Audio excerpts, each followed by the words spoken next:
Hi everyone, it's Kate, and today on Maritime Ceramics we are going to be doing a test of Coyote's Crystal Aurora. Yep, Crystal Aurora glaze. So I actually ordered the Crystal Aurora glaze before Christmas. I had kind of visions of using it on Christmas ornaments. To make a very long story short, I had some other stuff back ordered and it didn't get here in time, which is fine. I knew that was a risk. But that means this has kind of been burning a hole in my pocket, so to speak, since before Christmas. It came in, I don't know, maybe the beginning of December? I actually don't remember.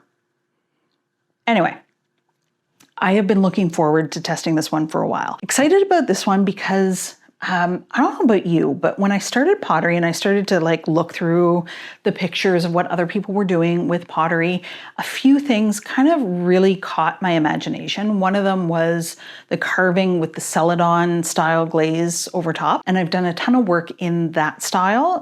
Love it. We'll continue to do it. The other one was the crystal glazes. I think I'm quite picky about the crystal glazes though, because I'm not super keen on the ones where there's a lot of contrast between the crystal and then the base glaze.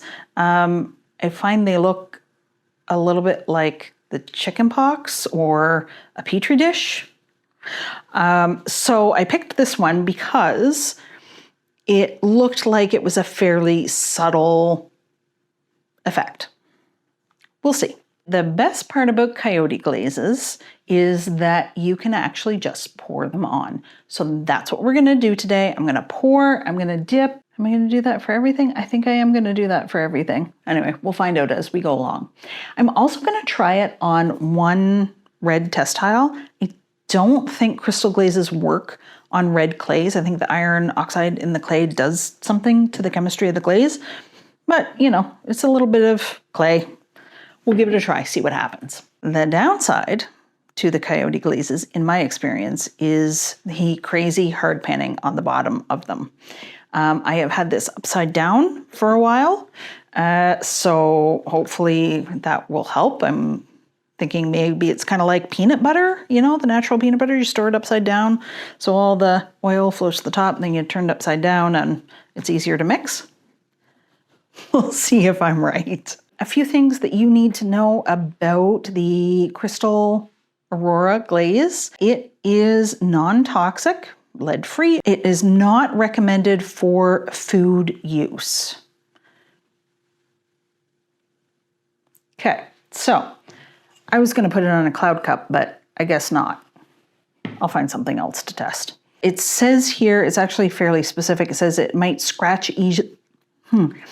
It might scratch easily or become discolored, or may have a texture that is unsuitable for food services. So I guess that's just kind of their standard disclaimer about something not being great for dinnerware. This glaze as well, because it is a crystal glaze, probably is going to do better with a slow cool on it. And I have that option on my kiln. I think we all do, unless you have a manual kiln. But I might actually put this one in the baby kiln and test some different firing schedules and see what works best. I don't know. Stick around and find out.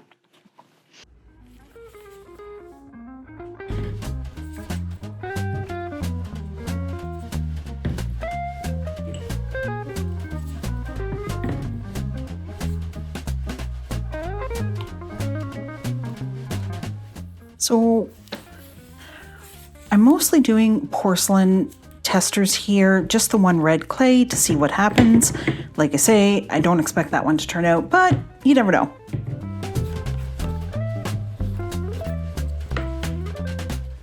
All right, let's see if this has hard panned or not.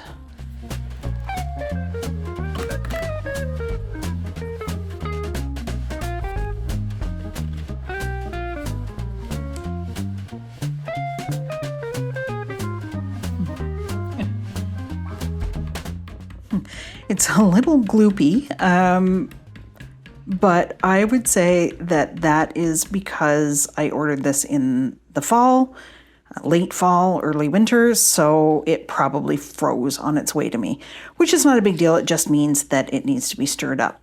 However, it is not hard panned. So I'll just take the immersion blender, mix it up, and we should be good to go.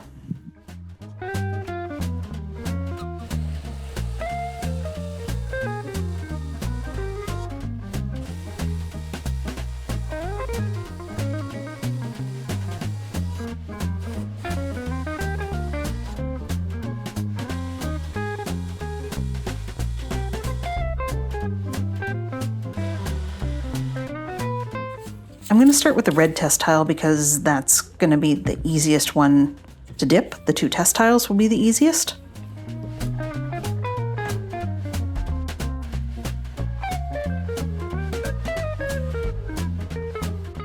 Dipping test tiles is so ridiculously easy that it kind of feels like cheating somehow. I know that doesn't make sense, but... All right, and you know what? I have a brush already gunked up, so I'm actually going to brush this test tile.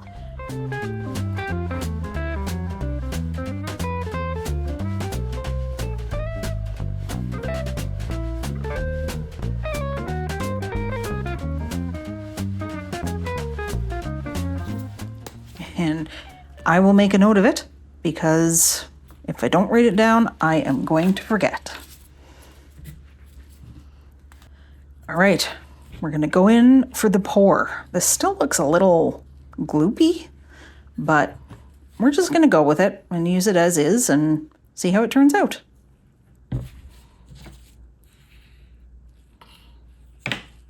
I usually edit out most of this process because I spend a fairly long time holding the bowls or cups or whatever upside down so that the glaze that I pour inside can drip out. Otherwise you get way too much glaze inside. I've thought about getting like a baking rack from the dollar store so I can just flip them upside down and leave them, but I haven't actually done that. So I just exercise my patience, which honestly could use the exercise. And I'm going to do just 2 coats on the outside of this one because I really am afraid it's going to run. So that feels safer. I will still put it on a kiln cookie, but if it attaches to the kiln cookie, it's just a pain to get it free.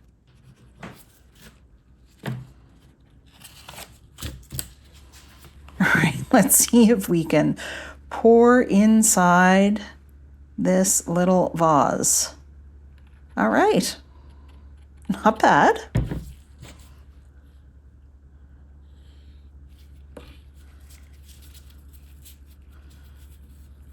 Once again, I'm going to edit most of this out, but I will sit here for a while holding it upside down so that the excess can drip out. And on this one, I'm going to do 3 coats on the outside, I think. So we'll have 2 coats on the outside of the bowl and 3 coats on the vase. And that should give us some information about how many coats we need to get this to do what we want it to do.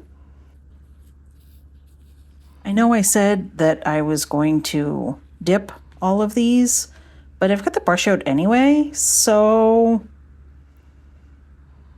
I guess I lied. Luckily, it's winter and everything is drying super fast here.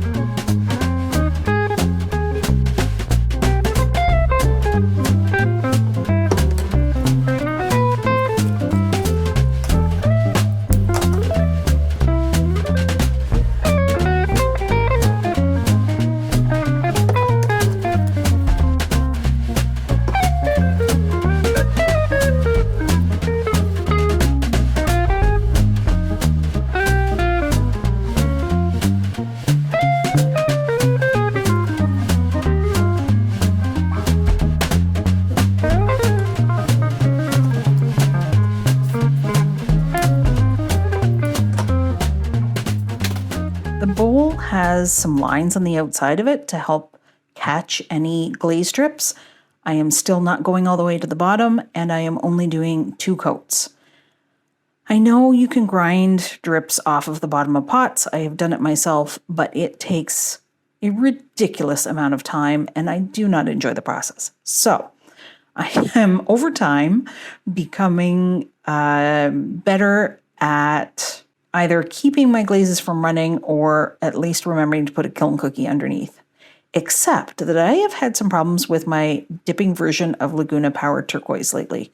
And I'm pretty sure that's entirely my own fault because the specific gravity must be off. It's going on too thick. And then there are parts of my kiln that fire hot. And I have had some glaze disasters in the kiln lately. I think there might be some new kiln shelves in my future.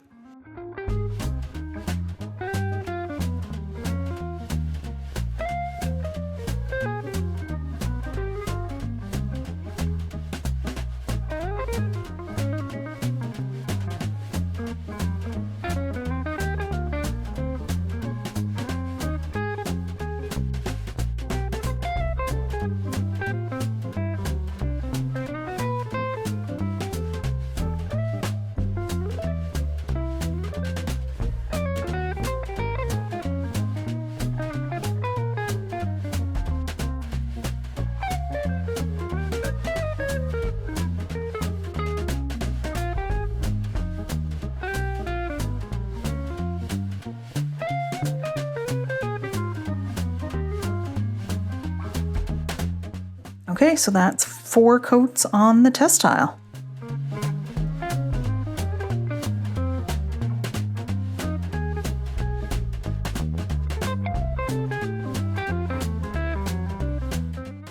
I guess I should probably write that down. So let's review what we've done. We've got 4 brushed coats on this test tile, which is porcelain. And we've got the vase with a poured interior and then 3 brushed coats on the outside. The bowl, which is not quite dry. And we poured that one inside, and then there are 2 coats brushed on the outside. And last but definitely not least, our sacrificial red clay test tile.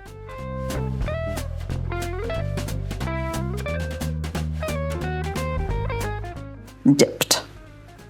All right, let's put these into the kiln and see what happens.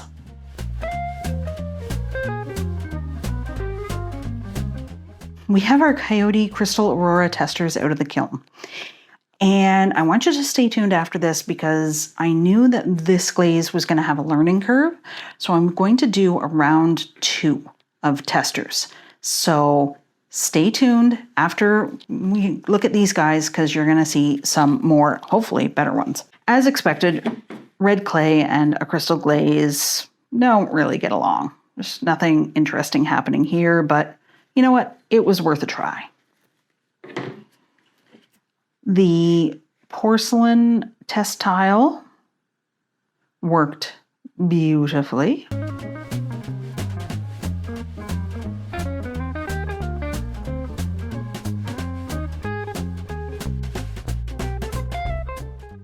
And I'm going to have to go back and check my notes about how many layers I put on this one. I think I just dunked this one, didn't I?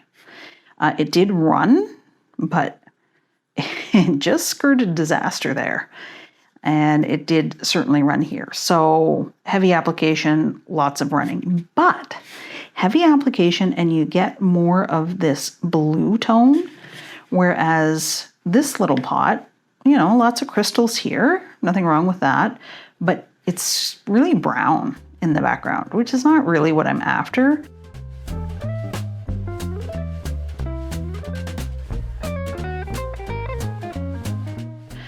This did run a little bit, but not a ton. And this was the bowl that we tested.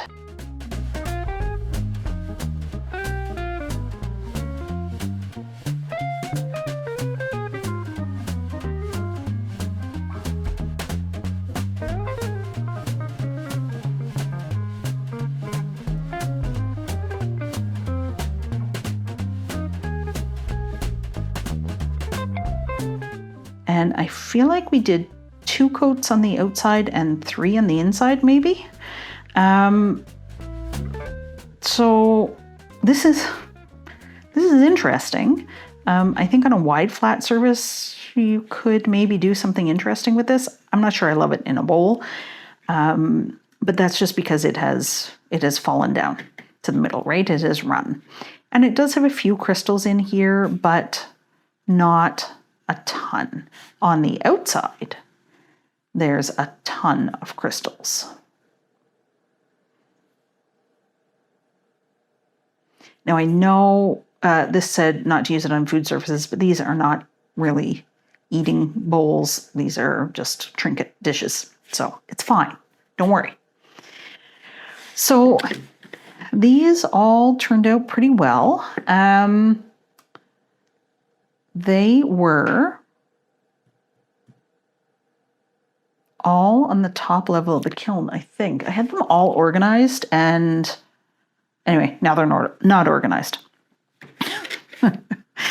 I do try. I try to be organized. Anyway, so at the top of the kiln, that means that they got to cone 7 because the top of the kiln fires hotter. So I am curious about what would happen if they were lower down in the kiln and only firing to a cone 6. So I'm going to try that. I'm going to try putting one on the bottom shelf of the kiln, which should hit a cone 6. Sometimes it only gets to 5.5.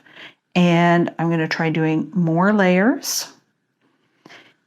And I'm going to be very brave and try going to the bottom of a vase and raise it up a little bit so that if it runs, I can just grind it off.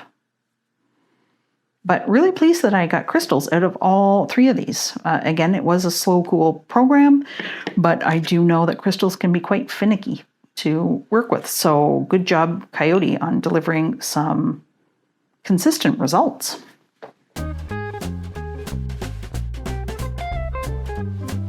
All right, so I have the final results out of the kiln with the Crystal Aurora from Coyote Glazes. Man, that's hard to say. I did 2 final test tiles.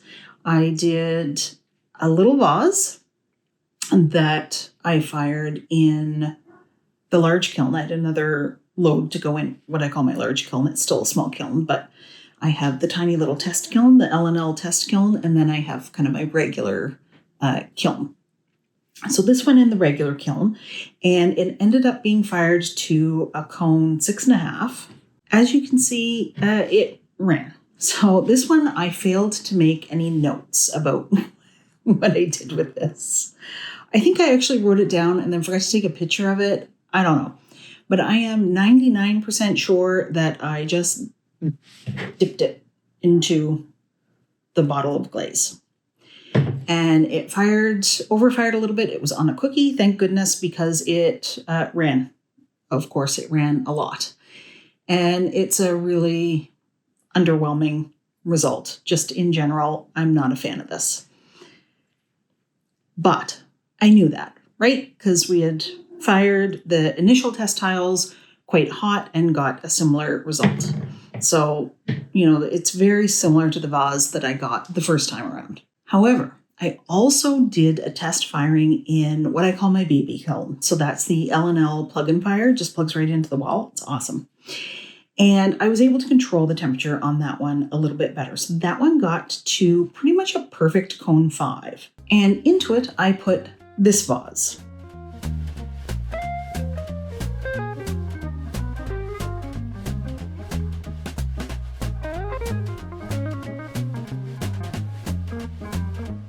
And this vase, I did receding coats. At the bottom, there were just 2 coats. And then I did 3 coats down to here, and then 4 coats just right at the top. So heavier on top, lighter on the bottom. And I am thrilled with this result. This is kind of exactly what I was looking for. You can see on the bottom that it does go matte. So with the 2 coats on it, it reminds me a little bit of Mako's Riptide glaze, where it's kind of almost a beachy sort of a color. It's a sand color with a little bit of blue poking through, but it is very matte. And then what that did was it allowed the drips to kind of be caught by that lighter layer happening on the bottom. So this one did not run. Didn't run at all, which is awesome. What it did do was make some lovely crystals, and the cooler firing, and it did have a slow cool on it as well. So the slow cool is really important for the crystal firing. Coyote even say that right on their bottles. This is a really beautiful result. So the background is still kind of that light brown sandish sort of color, and it is crackled. I think that's fairly common with crystal glazes. But on top of that, we have some beautiful crystals forming. When it comes to crystal glazes, actually when it comes to all glazes, I really don't think there's any right or wrong aside from food safety. Really, it's all about what effect you're looking for, right? So some people are going to look at this and say, that looks kind of muddy. There's too many crystals. I want, larger crystals. Other people will say, look at it and say, they don't like the bottom where it all kind of catches up and it turns into matte. For me, I love this result and I would happily do this again. So I love the variation on the surface of this.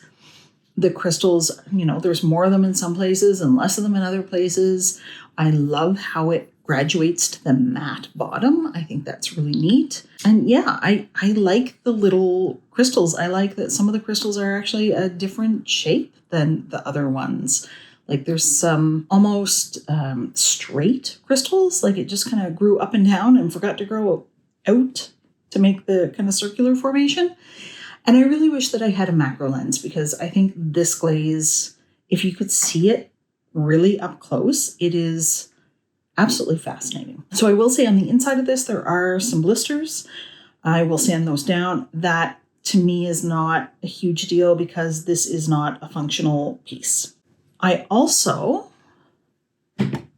have done a little bit of testing with this and this. I have put this test tile into a lemon overnight. I think I might need to do that test again because I can't really tell because there's so much variation in this glaze. I can't actually tell if it made a difference. I think it might have. My understanding is that typically acid does make a difference to crystalline glazes for better or for worse. Again, just the aesthetic you're after. But that would be one of the reasons why they say not to use it on dinnerware. I also ran this little dish through my dishwasher just to see, what would happen if it would come out, all etched and nasty looking. And no, it hurried along the crazing on the surface, which is no big deal because we're expecting that anyway.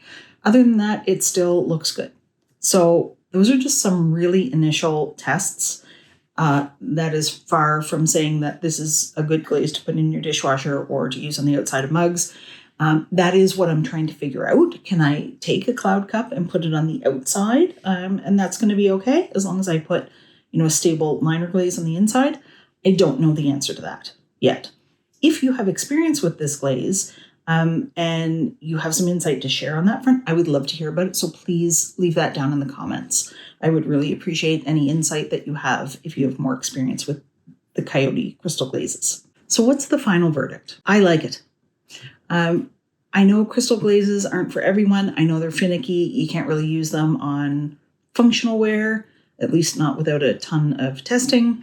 But I just love the look. I love that you're growing little crystals in your kiln, and I think it's a beautiful glaze. So I'm really excited to use the rest of this Coyote Crystal Aurora and get some more experience with it and see what fun stuff I can create. And I'm really looking forward next year to making some Christmas ornaments with this beautiful kind of snowflake crystal on it. Thanks so much for watching, everyone. And don't forget to like and subscribe so that YouTube notifies you of the next video when it comes out. Happy potting.